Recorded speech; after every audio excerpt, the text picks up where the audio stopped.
Isa lang ang mensahe ni Senate President Pro Tempore Panfilo Lacson kay Leyte Representative Martin Romualdez at dating Congressman Zaldico. Kung walang tinatago, humarap sa pagdinig ng voluntaryo. Kung solid naman ang kanyang depensa sa parte na yon, sa aspeto na yon, na yung pagdi-deliver na di umano ay hindi pwedeng mangyari o imposible mangyari kasi under construction yung bahay. At kung meron na itabing logbook, nakatabing logbook do sa house under construction, mas magandang dalhin niya para mapatotohanan niya. Sinusubukan pa naming makakuha ng pahayag mula kay Romualdez. Sa ngayon, wala pa siyang sagot sa amin. Senator Panfilo Lacson, walang takot na hinamon si dating Speaker Martin Romualdez na lumabas kung walang itinatago.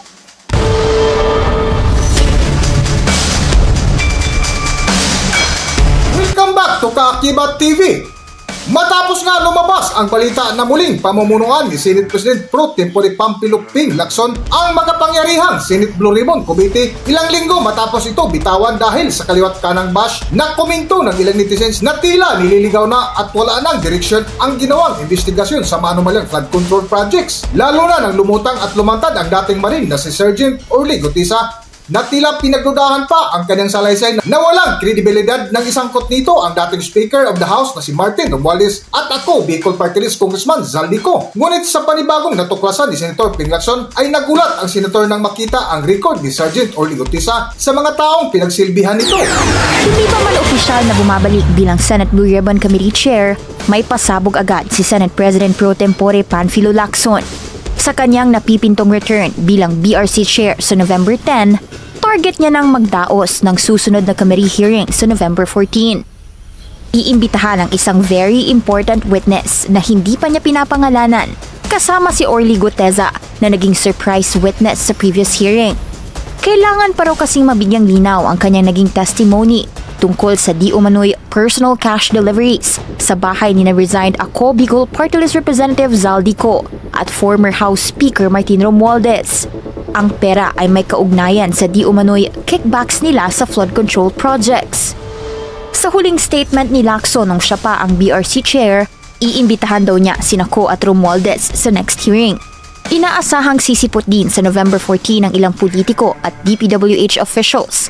Ayon kay Lacson, una nang sinabi ni Senate President Tito Soto na hindi lang flood control ang balak talakayin ng Blue Ribbon sa mga susunod nitong pagdinig.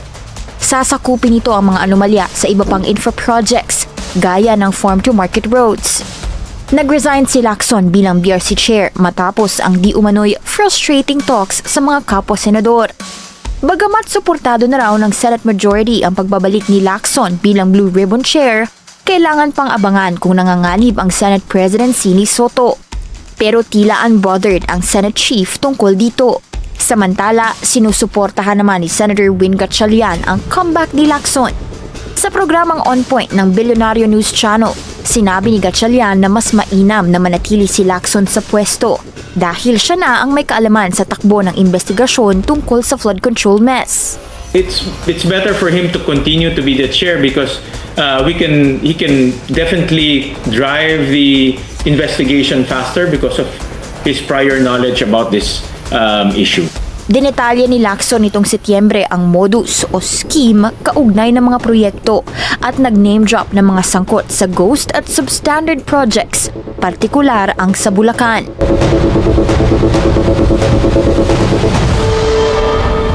Ngunit sa balitang pamunuan muli ni Senator Ping Lacson ang Senate Blue Ribbon Committee ay tila bumawi ngayon si Lacson na balitang maglabas ng panibagong testigo sa kanyang pagbabalik sa nasabing committee at hinamon pa si dating Speaker Martin Romualdez na lumutang at humarap sa Senado ng voluntaryo kung walang itinatago.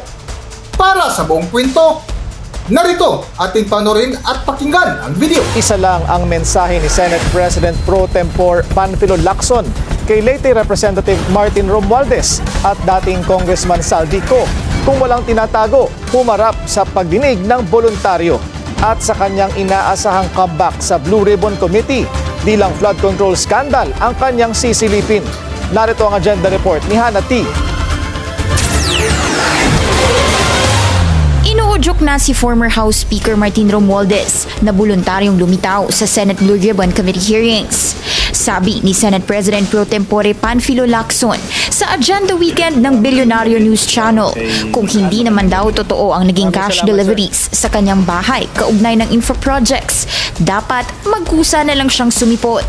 Kung solid naman ang kanyang depensa sa parte na yon, sa aspeto na yon, na yung pagdi-deliver na di umano ay hindi pwede mangyari o imposible mangyari kasi under construction yung bahay. Binunyag ng surprise witness na si Orly Guteza na siya mismo ang nag-deliver ng higit kumulang 46 na luggage. May laman daw itong kickback na hindi bababa sa 40 million pesos each sa bahay ni Romualdez at dating Representative Zaldico. Yan ay mula 2024 hanggang ngayong taon. Para kay Lacson, mas maganda kung may daladala ring pruweba si Romualdez para pasinungalingan ito. Kung meron na itabing logbook, nakatabing logbook do sa house under construction, mas magandang dalhin niya para mapatotohanan niya na walang dumating doon ng mga sasakyan. Hindi pa raw sila nagkakausap ni Romualdez at humihingi na rin siya ng tulong kay Senate President Tito Soto para makipag-ugnayan sa dating House Speaker. Nangyari na rin ito nung si Lacson pa ang chairman ng Senate Committee on Public Order and Dangerous Drugs nang madawit ang pangalan ni nooy Representative Ching Veloso sa illegal drug trade sa panahon ng Duterte administration. Doon, nabigyan ng pagkakataon si Veloso makapagsalita. Sinusubukan pa naming makakuha ng pahayag mula kay Romualdez. Sa ngayon, wala pa siyang sagot sa amin. Pagdating kay Ko, hindi pa raw alam ni Lacson kung nasan siya, pero lumalakas na ang panawagang i-cancel ang kanyang passport. Wala pang jurisdiction ng korte tungkol dito, pero may legal opinion na pwedeng maghain ng petisyon para sa kanyang passport cancellation. Alam mo, DPWH or Ombudsman or DOJ ay magpadala ng request or petition sa korte para mag-issue ng order na i-cancela yung kanyang passport bilang pangunang hakbang. Sakaling hindi pa rin sumipot si Ko sa mga susunod na Blue Ribbon hearing, pwede siyang makontempt at tuluyang hainan ng arrest warrant. Pagpapaliwanagin din ni Lacson si Guteza tungkol sa credibility niya bilang witness. Lalo na't natuklasan ng Manila RTC na hindi umano real signature ng isang notary lawyer ang nasa salaysay niya. Si Guteza ay pinakilala ni Senator Rodante Marcoleta sa hearing na ipinakilala umano ni dating Representative Mike Defensor. Sa ngayon, suportado raw ng Senate Majority ang pagbabalik niya bilang Blue Ribbon Chair matapos mag-resign earlier this month. Una nang sinabi ni Soto na hindi lang flood control ang tututukan ng Blue Ribbon, kundi pati ibang infra projects sa iba't ibang mga ahensya. Pabor si Lacson na tapyasan ang budget ng DPWH para sa 2026 dahil malinaw din daw sa mismong testimonies ng dating DPWH officials na ino-overprice talaga nila ang mga proyekto. Dapat talaga tingnan mabuti at yung standard na presyo ang dapat pagbatayan, hindi yung kung ano yung dinikta ng mga district engineer o regional director ng DPWH. Pagdating naman sa ginawang pagsalaula umano sa national budget, balak din itackle ni Lacson sa Blue Ribbon ang technical malversation na ginawa umano ni Henry Alcantara. Ito ang pagpapalit ng line item sa national budget at nadawit doon si Senator Joel Villanueva.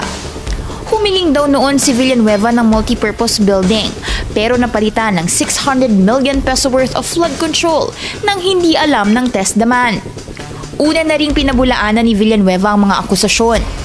Sa November 14, magpapahiring si Lacson sa oras na ma-formalize na ang kanyang election ulit bilang Blue Ribbon Chair. Hinihiling ni Lacson ang mas smooth na budget deliberations para sa 2026. Masakit man daw ang mga natuklasan sa budget, naging daan naman ito para magbusisi ang publiko at mag-imbestiga sa mga kawani ng gobyerno. Para sa Agenda, Hannah T., Bilyonaryo News Channel. Hanggang dito na lang muna ang ating video at kung nagustuhan nyo, huwag kalimutan mag-subscribe at pindutin nyo na rin ang notification bell para ma-notify ko sa ating susunod na video. Maraming salamat!